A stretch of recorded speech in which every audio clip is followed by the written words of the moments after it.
Bismillahirrahmanirrahim. Assalamualaikum warahmatullahi wabarakatuh. Sahabat sekalian, pada kesempatan kali ini saya tidak bosan-bosan menyampaikan hal berkaitan dengan pernikahan.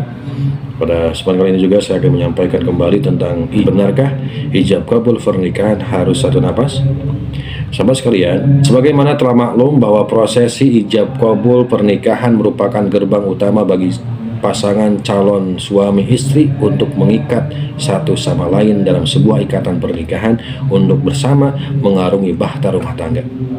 Jadi atau tidaknya, sah atau tidaknya pasangan suami istri menjadi pasangan suami istri sangat ditentukan oleh sah atau tidaknya prosesi akad nikah yang diantaranya ijab dan kabul.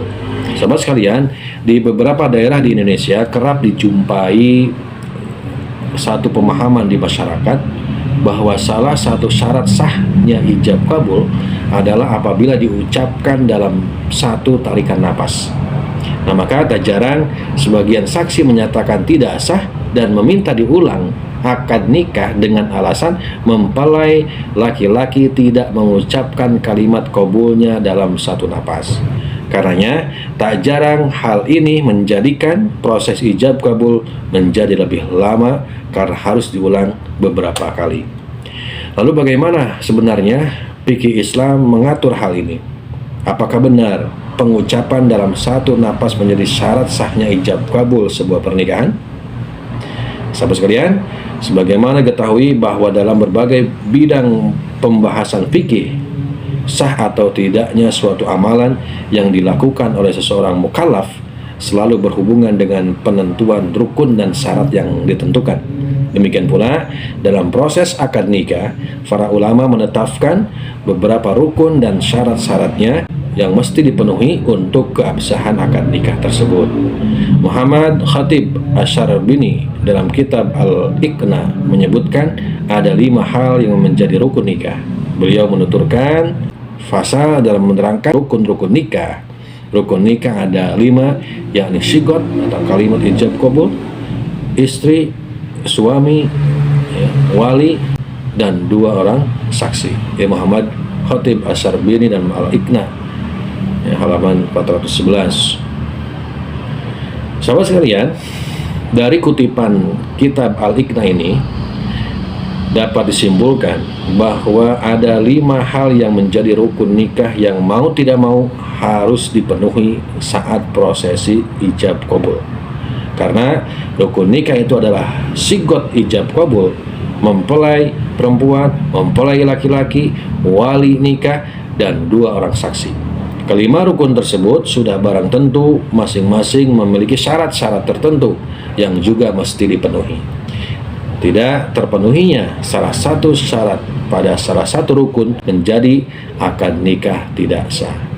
Tentu pembahasan kali ini tidak akan membahas keseluruhan syarat dari semua rukun nikah, hanya syarat-syarat sigot ijab kabul saja yang akan menjadi topik pembahasan pada kesempatan kali ini. Sahabat sekalian, masih merujuk pada penjelasan Asy-Syarbini dalam kitab yang sama, beliau menyebutkan beberapa syarat sigot ijab kabul, yakni yang pertama, tidak adanya penggantungan, taklik atau pembatasan waktu, takkid. Tidak sah sebuah akad nikah di mana dalam pengucapan ijab kabulnya menyertakan kalimat yang menggantungkan pernikahan tersebut pada suatu kejadian tertentu.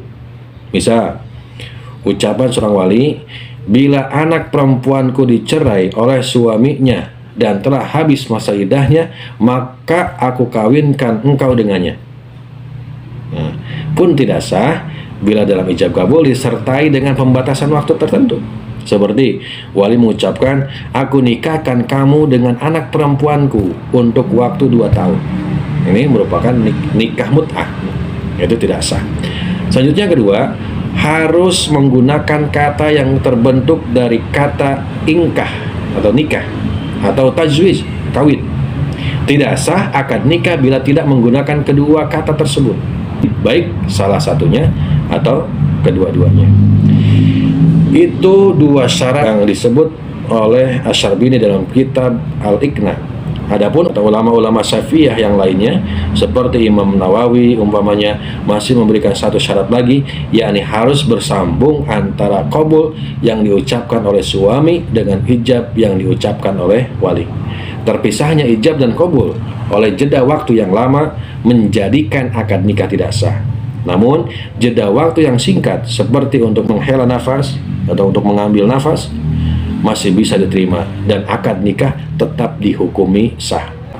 Sahabat sekalian, dari penjelasan ini menjadi jelas bahwa kiranya para ulama tidak mensyaratkan pengucapan ijab dan qabul dalam satu napas. Artinya, bila di tengah pengucapan ijab dan qabul terhenti untuk mengambil napas lagi, maka hal itu tidak merusak akad nikah.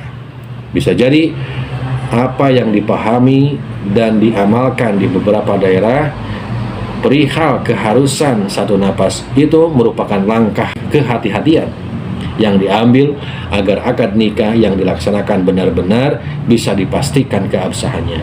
Ini bisa dimengerti mengingat akad nikah merupakan kunci utama menuju kehidupan rumah tangga yang benar-benar diridhoi oleh Allah. Dari akad nikah inilah segala konsekuensi hukum akan terjadi. Sah dan tidaknya sebuah akad nikah akan berkonsekuensi pada sah dan tidaknya hubungan suami istri, status nasab anak keturunan yang dilahirkan, hingga soal hak memperoleh warisan. Wallahu alam. Demikian, mudah-mudahan bermanfaat. Akhirul kalam. Wassalamualaikum warahmatullahi wabarakatuh.